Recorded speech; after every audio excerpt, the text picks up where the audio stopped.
कहानी का नाम अधूरी तैयारी और अधूरी नींद। राहुल एक चंचल और होशियार लड़का था।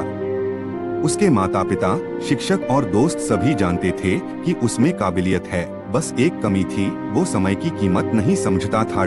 हर बार जब उसकी माँ कहती, बेटा पढ़ाई कर लो, समय बहुत तेजी से निकल जाता है, तो राहुल हंसकर जवाब देता, अरे माँ, अभी तो बहुत टाइम है, एग्जाम में तो पूरा महीना बाकी है। और फिर वो अपने मोबाइल में व्यस्त हो जाता, कभी इंस्टाग्राम, कभी यूट्यूब, तो कभी गेम्स। दिन बीतते गए। उसके दोस्त जब कोचिंग, लाइब्रेरी और किताबों में डूबे रहते, तब राहुल मस्ती करता रहा। उसे लगता था कि वो तो होशियार है, एक रात पहले पढ़कर भी अच्छे नंबर ला सकता है। फिर आया बोर्ड परीक्षा का समय। अब राहुल को चिंता होने लगी, लेकिन तब तक बहुत देर हो चुकी थी। किताबें सामने थीं, पर टॉपिक्स सिर के ऊपर से जा रहे थे। रात भर जागकर उसने पढ़ने की कोशिश की, पर दिमाग थक चुका था। नींद से आंखें भारी हो रही थीं, और दिल में डर समा रहा था। परीक्षा का दिन आया। पेपर हाथ में आया, और राहुल के चेहरे का रंग उड़ गया। सवाल वही थे जो उसके दोस्त महीनों से पढ़ते आ रहे थे, बट राहुल के लिए वो नए जैसे थे। वो कोशिश करता रहा, लेकिन समय कम पड़ गया।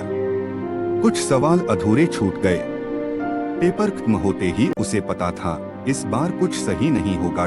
जब रिजल्ट आया, राहुल का दिल बैठ गया। उसके रोल नंबर के सामने लिखा था, फेल। घर आकर वो चुपचाप अपने कमरे में चला गया। माँ ने आकर धीरे से पूछा, क्या हुआ बेटा? राहुल की आंखों में आंसू थे। उसने पहली बार खुद को आईने में देखा और कहा, माँ, गलती मेरी थी।